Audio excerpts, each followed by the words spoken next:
I'm at your bedroom window.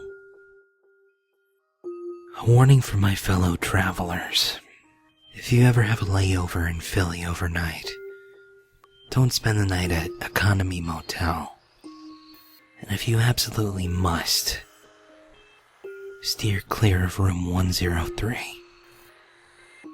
I was heading south to visit some family members for a few weeks, and unfortunately the only flight available included a 7-hour layover in Philadelphia. Not wanting to spend those hours huddled outside the airport, I rented the cheapest motel I could find and took the shuttle over at about 11 p.m. The place was just the shadiest looking motel I'd ever seen. But it was a bed, right? I checked in and headed to my room. 103. Exhausted, I immediately collapsed on the bed.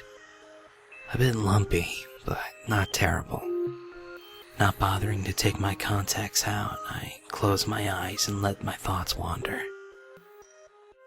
I yanked back to reality by a loud grumbling from my stomach. Right, the airline hadn't fed us. Annoyed, I dug around in my bag for one of those microwavable soup cups, which I tossed in the room's microwave.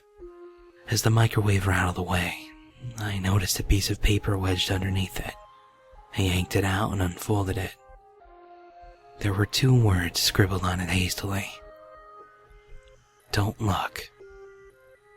Huh. Whatever. I tossed it aside and retrieved my soup. Feeling lonely, I hopped online to see if anyone was on. I was in luck.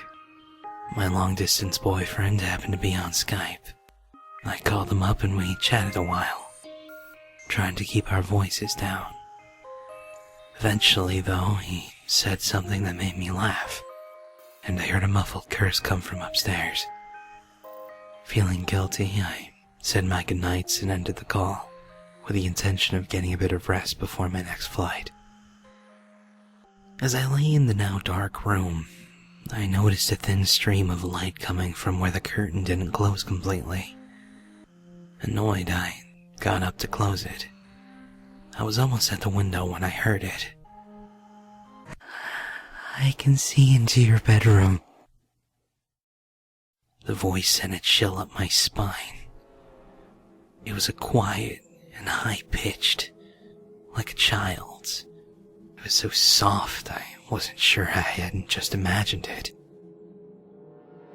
I shook my head and reached for the curtain. I know you can hear me. I'm at your bedroom window and I know you can hear me.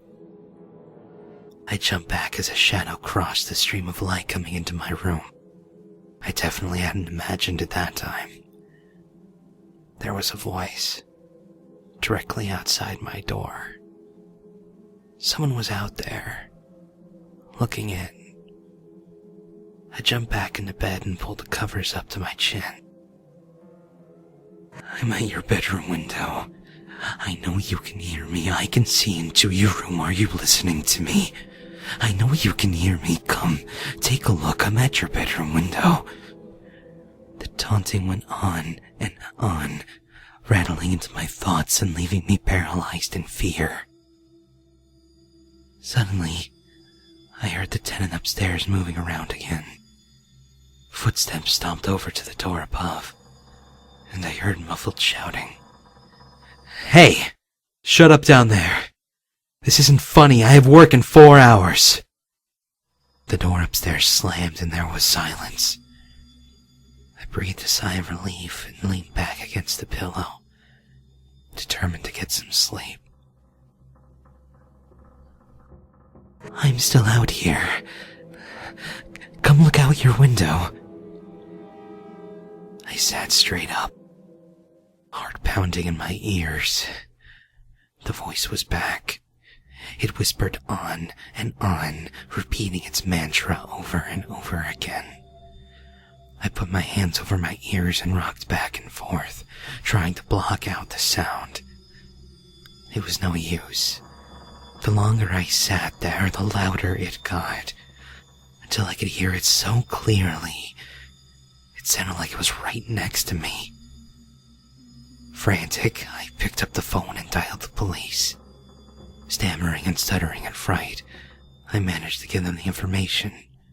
Where I was, what was wrong, please help, I'm scared. I didn't care if it was a prank at this point. My mind was reeling in terror. The officers assured me they'd be over shortly to see what the issue was. I thanked them and hung up the phone. As soon as I did,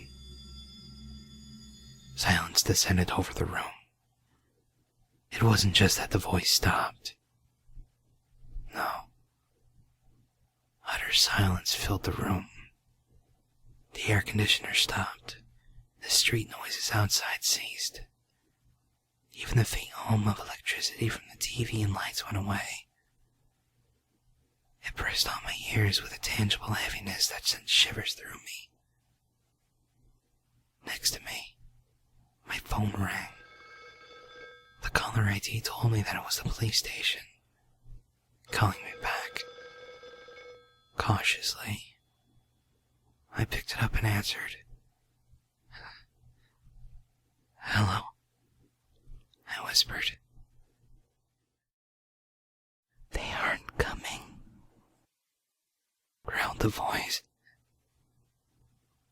And every light went out, plunging the room into complete and total darkness.